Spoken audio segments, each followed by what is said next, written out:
Hello everyone, Tracy Nutton here with a rather quick tutorial today. I've got a bit of a cough and I thought if I do a quick tutorial then you're less likely to hear me have a coughing fit. Let's keep our fingers crossed. So today I'm going to be making this card with yourselves using a range of Sweet Poppy Stencils products, starting off with the beautiful Iris stencil. Then I'm going to be using a stamp sentiment from the Occasions sentiment stamp set, and then my trusty bee that I love from the Foxglove stamp set. Today I'm going to be using Hickory Smoke, Distress Ink, and Versifying Clair Nocturne for my stamping. Got a couple of brushes and a number 3 micron pen. So as always, I start my work with a 14 by 14 piece of super smooth 300 GSM card, and so hopefully, as I say, this should be quite quick. So you need your magnetic sheet when you're using your stencils to make sure that they are in place and doing what they need to be doing. And then I'm going to take my Iris stencil. And I'm just going to pop it on.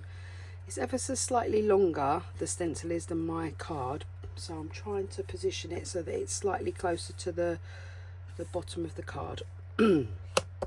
Then I'm going to use low tack stencil tape by Sweet Poppy Stencils just to keep my work in place. So just going to put it up this side, protect my work on this side. I'm a bit of a mucky crafter, so sometimes it helps just to be careful and just to be sure. Okay, so then you take your grey and your black brush. Now sometimes there's quite a lot of ink on your brushes, so you may not even need to re-ink. So I'm going to have a little look and see where I'm at today. So I'm going to start with the grey, and I'm going to focus on the centre part of the flower. Gentle circular motions, and straight away I can see that the centre is getting a really lovely colour. So keep focusing on the centre, and then work your way out the centre, work your way out again. So what we want to do is get this part dark and these just a hint of grey. So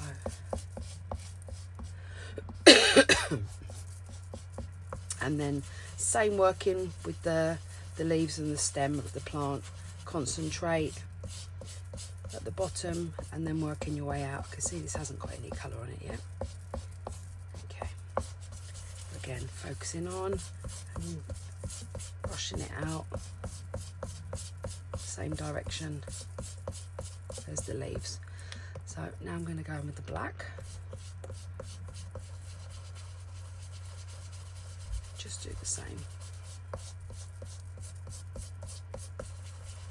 Get this nice and dark. Doesn't need to be solid black like I usually do for a silhouette. Just a hint of. And then I'm going to come back with this one and just push it out. So I don't want to have any of those horrible lines.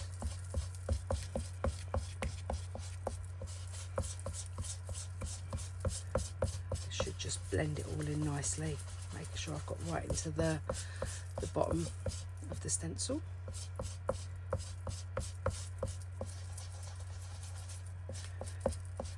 I'm hoping that spring is on its way. It's supposed to be quite warm this weekend, although they're promising lots of rain,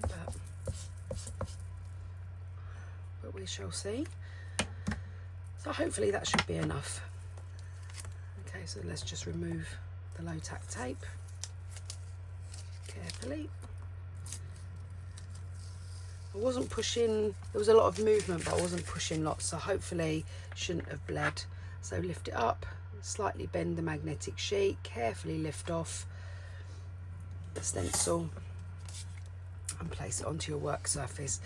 So I'm going to do all of the stamping first, and then I will go back in and do the other part after, because it would just be my luck today that I would do the part that I'm going to do next and then the stamping will all go wrong. So let's do the stamping first. So on with my stamping press,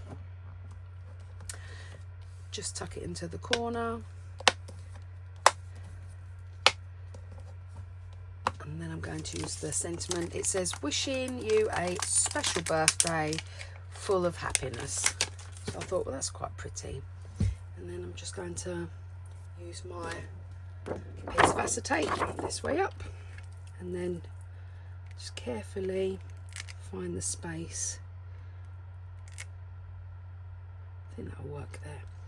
So what I generally do is I just pop it where I think that's about right, lift, and then I take it off and have a little look and see if it's in the right place. So give me a second while I just lift this off and have a little look and see if it's straight. I tell you what, as you get older, it gets harder to see if something's straight, isn't it? Don't get old, please don't get old. I don't mind wearing glasses, that's not a bad thing now, but I still second guess whether things are straight or not. So again, we're on with our VersaFine Clear Nocturne.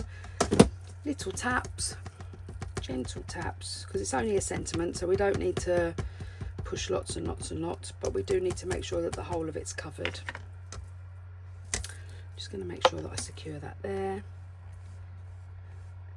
Just gently. I've got my little trusty, it's like a, I don't know, I got it off of the internet, but it just helps me to push because I've got arthritis in my hands, so that makes it difficult sometimes. So we're just missing a bit here, so let's focus some colour on this part. Just checking that my magnets are all in the right place. Okay, again, just focusing on the part that I missed out last time. That's the one good thing about always using the stamp press for your sentiments. Oh, that's much better. Okay, so let's take this off and move it out of the way.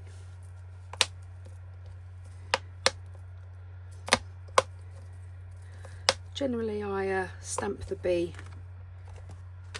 independently, not on a stamp press, purely because, so I'm just putting my stamp press out of the way, there we go, because I really like that gentle light pressure so that you don't end up with lines, really thick lines like I demonstrated on my last video. So it's going to be one of those days today. See, heavy handed. Okay, so the bee heading towards the flower, slight angle, gentle, not moving but just a slight wiggle, and there we have the bee. Beautiful. Lid on the ink. Okay, and then we're coming into the last part of the card. I did say this was a quick card today. So I did a workshop many years ago with this technique, and I thought, oh, I haven't seen it done for a while. So you just then you grab your micron pen. I found a 5 was too thick, 2 was too thin, but a 3 was just about right for what I was looking for, and also for the thickness and the detailing on this particular stencil. If I'd have been using a more chunky stencil, I might have used a 5 micron pen. So I'm just using my eye line just to follow really badly the outline of each of these elements of the stencil.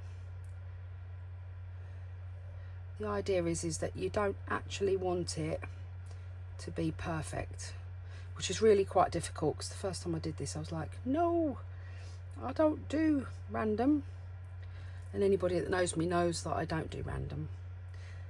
And then I started doing this thinking, oh, I don't know, this is awful, but just stick with it.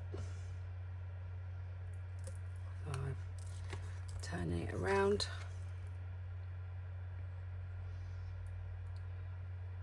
And just make sure you keep your pen moving, because sometimes it can soak into the card and it can become quite thick. And the whole idea of using the number 2 is just to keep it still nice and thin, not overpowering the design of the actual stencil. last part. Now I did try this with a different colour, and I will show you, but I'm still not, the jury's still out. I'm still not sure if by chance the black is by far the better option, but you can decide. This is the bit that takes the longest. Again, I'm just moving it round, securing it down here with my little finger so that I don't get muck on my stencil and my work. Again, you could go around more than twice, but because it's only a small stencil, I thought twice was enough.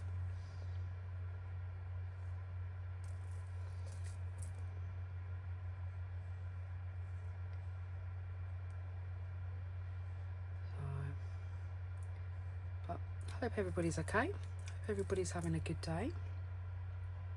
I'm hoping that I'm now getting over this not very nice cold. Actually, it's been quite horrible, quite draining, but I feel a little bit better today, so fingers crossed.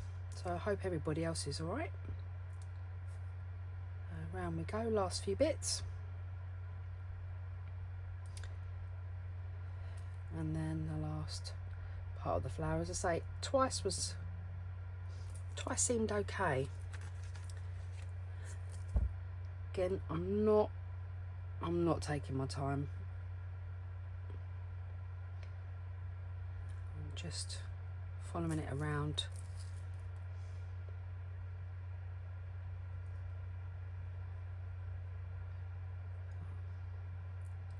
I just thought it just gives you another idea. So not everybody's great at colouring, not everybody's confident at colouring. I know a friend of mine had really bad shakes, and it made a huge difference to her crafting, and at times it made her feel like she wasn't good enough to be a crafter, or that she was worried about what her finished work would look like. And despite the fact that, you know, we'd use the stamp presses and things like that to help her, she always felt like she struggled a lot. And I think this is a technique that, because you're moving quite quickly and you're not really thinking, if you're not so good with your fine lines and you're not good with your detailing, this is a great technique for you guys. So, and it's, as I say, it's quite quick. So that's actually the card finished. I'll just lift it up for you so you can have a little look. Okay, as you can see, it is quite messy, but I think it works quite well.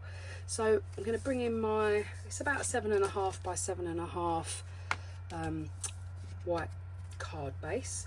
I've already matte and layered up 2 of my layers. As always, you guys know that I use an 18.5 by 18.5 black layer, 18 by 18 white layer, and today I'm going to use the tape.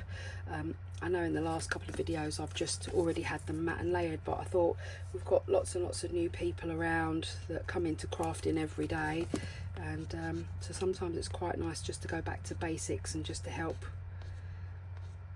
She says can't get the tape off, just to help people. But you will find your way, you know, you will find a way of matte and layering that works for you. I know some people use layers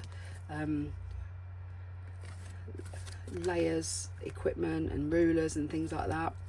I'll just use a good old guillotine, but everybody's different, and you in crafting have to find your identity and what works for you.